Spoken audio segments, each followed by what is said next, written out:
étant une chambre froide pour la conservation de leur production qui malheureusement pourrissait s'ils n'avaient pas de clients. C'est une chambre froide positive, c'est une chambre froide de 3 mètres cubes qui permet bien sûr de conserver tout ce qui est fruits et légumes en une quantité, comme je vous ai dit, c'est 3 mètres, c'est les 9 mètres et les 3 mètres cubes.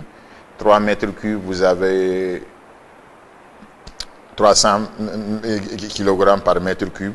Donc vous pouvez mettre en gros 1 tonne de produit à l'intérieur de la chambre sans problème. Dans le système de conservation, la nature du produit détermine le type d'appareillage à utiliser.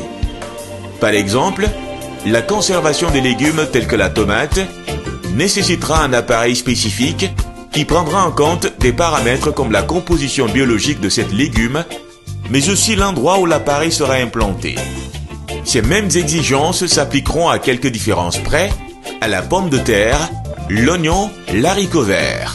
Le principe du froid, c'est quoi? C'est arrêter, dans le cas des produits végétaux, c'est arrêter le principe de maturation. OK?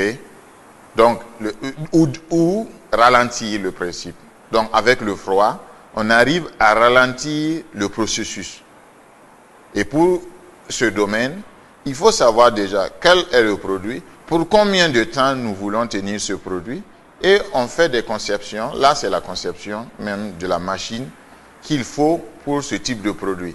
Parce que les chambres froides, qui sont justement les unités de conservation des produits dont vous parlez, doivent être conçues sur mesure pour le type de produit que nous allons conserver, pour pouvoir contrôler non seulement la température, et aussi l'humidité, parce qu'il y a une relation entre ces deux valeurs-là pour pouvoir permettre au produit de rester en un temps donné toujours frais, de bonne qualité. Donc les différents produits dont vous dites, la tomate, l'oignon, la pomme de terre, tous ces produits-là peuvent être conservés bien sûr à des quantités importantes qui peuvent même couvrir toute une année entière, ou même plus. Ça dépend toujours d'où on veut le faire et la quantité pour que nous puissions, dans ce cas, faire une conception. Contrairement aux premiers cités, les légumes et les tubercules qui utilisent le froid positif, les produits surgelés, eux, sont conservés au froid négatif, c'est-à-dire en dessous de 0 degré. Rentre donc en jeu un autre critère, et pas des moindres, la chaîne du froid. Entendez par chaîne du froid le circuit que doit faire le produit surgelé avant d'atterrir dans nos assiettes. Un processus qui a ses règles. Dans le transport et la manipulation, il y a une certaine variation de température à respecter. En cas de non-respect de ces prescriptions, les produits doivent être tout simplement jetés ou détruits, car impropres à la consommation humaine. Il y a une norme au niveau international qui s'appelle HACCP, qui est une norme qui contrôle justement la variation de température du produit depuis la congélation jusqu'au moment de la consommation. Et si vous sortez dans un écart de température élevé, ce produit-là ne se mange plus puisque ça devient du poison. Ces exigences sont-elles respectées sous nos tropiques? Pas si sûr. Il suffit de regarder autour de nous pour s'en convaincre. Ignorance ou cupidité? Difficile de répondre. Ce qui est sûr par contre, nous côtoyons au quotidien le danger d'une intoxication alimentaire, soigneusement dissimulée par la saveur des épices.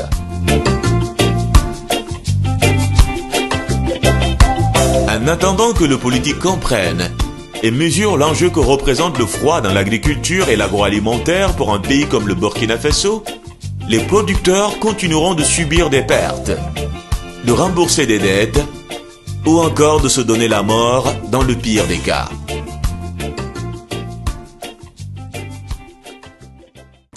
Retour sur ce plateau de Planète Agriculture et j'ai le plaisir de recevoir pour vous une référence dans l'industrie du froid, Madi Sankandé.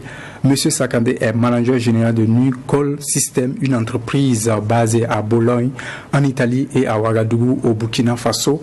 L'entreprise est dans le froid, la conception et la réalisation d'appareils de froid. Madi Sankandé est également consultant pour le compte de plusieurs institutions à travers le monde. Et pour finir, il est le président de l'Union des associations africaines, des acteurs de la réfrigération et de la climatisation. Bonjour et bienvenue. Bonjour Monsieur Ouedraogo, bonjour aux téléspectateurs qui nous suivent. Le froid, c'est votre domaine de définition et c'est justement pour cette raison que vous faites des efforts pour promouvoir le froid, pour promouvoir en tout cas le développement du froid, en tout cas du côté de l'agriculture, et on a pu voir en tout cas le don que vous avez fait à cette association, l'association La Saisonnière.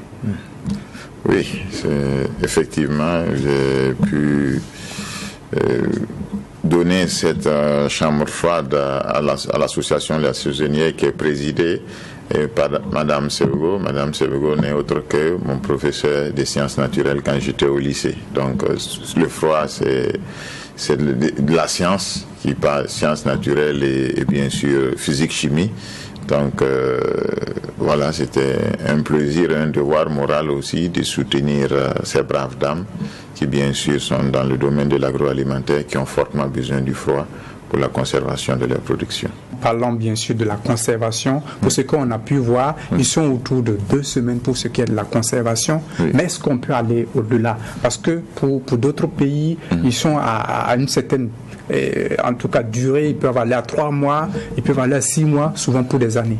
Oui, c'est possible. C'est possible d'aller au-delà de ces 2 semaines parce que là, la production n'est pas importante. Voilà, donc on a une petite quantité qu'on écoule en si peu de temps, donc après 2 semaines. Mais on peut avoir des chambres froides conséquentes et je vous dis, le froid, a ralenti le métabolisme, le mécanisme biologique de l'activité cellulaire des produits. Donc, si vous faites la cueillette déjà, le produit déjà mature mais pas mûr, c'est-à-dire déjà vous arrêtez déjà à un certain moment le principe de maturation du produit. Donc ça veut dire que ça va prendre quelques semaines, quelques mois. Et je pense d'ailleurs ceux qui vendent les bananes ici vous l'illustrent parce que les bananes arrivent vertes, ils stockent ça dans des conteneurs qui ne sont pas les conditions idéales pour la conservation. Ils attendent quelques semaines, quand c'est le moment maintenant de vendre, ils mettent ça dans d'autres conteneurs qu'ils ajoutent des produits maintenant pour accélérer la maturation.